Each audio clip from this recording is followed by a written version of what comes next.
Good morning. Hope you guys are having a good day. We're just going to jump right in to verse 15.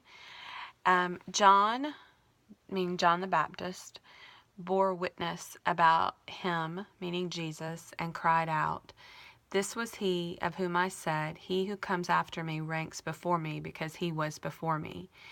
And from his fullness we have all received grace upon grace.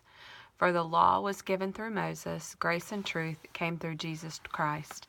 No one has ever seen God, the only God, who is at the Father's side. He has made him known. So again, John the Baptist is testifying about Jesus. In my study notes, it talks about grace, and so that's where I'd like to just spend a little time this morning. Grace indicates God's unmerited favor that brings blessing and joy. And so back in the scripture, it says that we have seen his glory as of the only Son from the Father, full of grace and truth.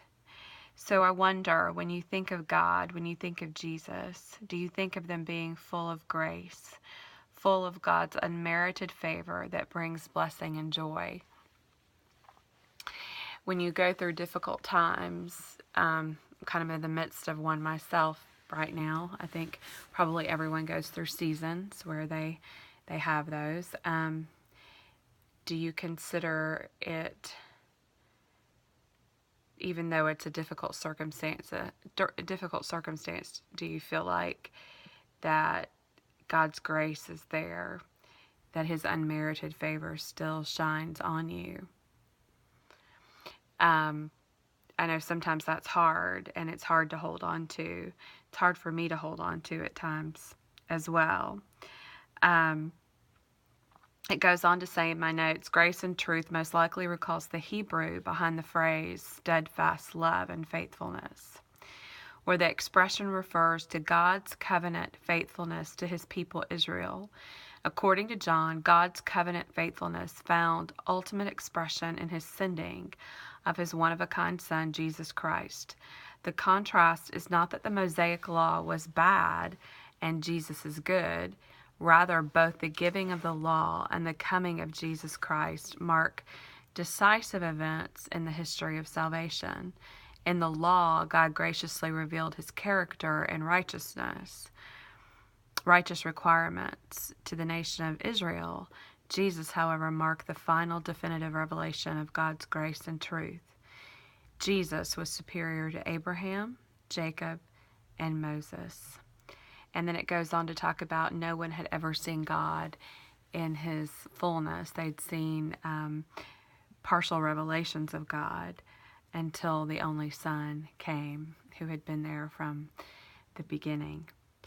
So, such an important truth to settle in on today, I think, is to rest on the fact that Jesus was the expression of unmerited favor, of grace and truth. Hope you guys are having a good day. If you'd like to leave a comment of how I can pray for you, I'd love to be able to do that. I do have, you can't see it because it's got some private things on there, but my prayer board with some psalms and specific prayer requests that I look at when I come in here. I actually had one of those nights last night where, I don't know if you ever have these, where your sleep gets broken. I fell asleep at like 11:30 and woke up at 2:30. So it was a good solid 3 hours, but just had some things on my heart. So I brought my pillow in here and laid down, prayed a little bit. I fell back asleep at 4 and got up at 7. 6 hours, and it's doable, just broken up. So anyway, I'd love to be able to pray for you. You can put your name on my board. Not that that means anything, it's just a reminder for this lady whose memory is